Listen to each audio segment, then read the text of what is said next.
This is the Logitech G715. It is a 80% TKL keyboard.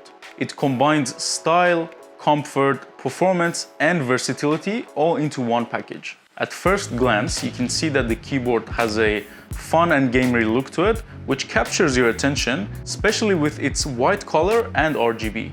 The keyboard is almost entirely made out of plastic. I would prefer if it was made out of aluminum or metal, which would give it a more premium feel, but still the plastic that they're using here is very solid. I've had this for almost a year and a half, and I've had zero issues when it comes to quality. A unique feature to this keyboard is the removable front plate. This lets you customize the keyboard with different plate colors and makes it easier for you to access your keys if you want to clean them or if you want to remove the keycaps. At the back of the keyboard, you can customize the angle of the keyboard to sit flush with the desk or change it to 4 degrees or 8 degrees. There's also a cutout to put the USB receiver in case you don't want to lose it when you're going somewhere. One interesting feature to this keyboard is the inclusion of the cloud-shaped handrest. It doesn't sit flush with the keyboard, but it actually makes the typing experience more comfortable when using it. When it comes to the type of keys you can get on this keyboard, you have the option of brown tactile, blue clicky, and the red linear switches.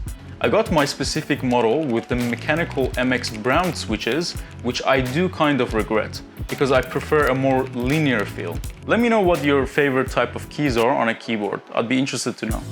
Here is the sound test of the keyboard.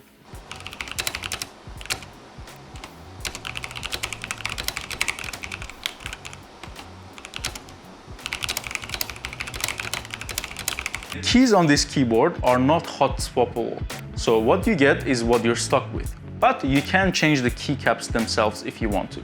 At the top of the keyboard, you get a power button and a USB-C port for charging and connection. I like that they went with USB-C because I can charge all my devices with one cable now. At the top of the keyboard, you have a button for pairing mode, which will change the mode between the wireless receiver and any Bluetooth device you're connected to. The next button is the onboard memory button, which lets you switch to the profile that you have saved on the keyboard. There's also a button to change the brightness of the lights on the keyboard, which is very handy. In the middle top side of the keyboard, you have 2 lights. One is for the caps lock indicator, which will turn on or off, and the other is for the battery status, which will be red when the keyboard needs charging and green when the keyboard is fully charged.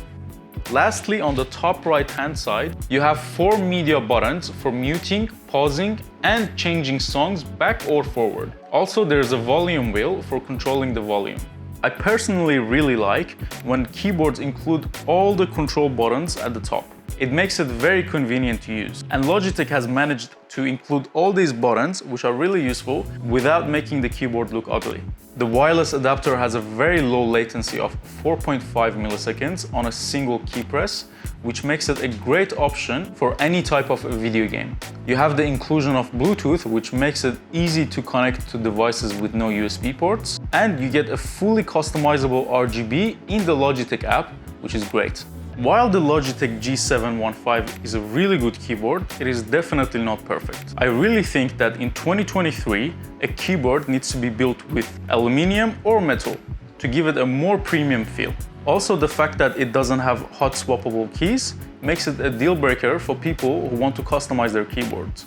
And lastly, I would have liked to see multi-device connectivity with the Bluetooth option rather than being limited to just one device. If any of the cons that I just mentioned are not a deal breaker for you, I do think that this is a very good deal at the discounted price of $150 USD. In 2023, I would not pay anything more than that for this. My overall experience with this keyboard has been really good over the years. There is a break-in period when you need to learn how to use all its different functions, but after that, I've had zero issues with this keyboard. So let me know what you think of this keyboard in the comment section below, and if you have any questions, I'm happy to answer them. And lastly, if you enjoyed this video, please like and subscribe. It helps the channel grow. Thank you.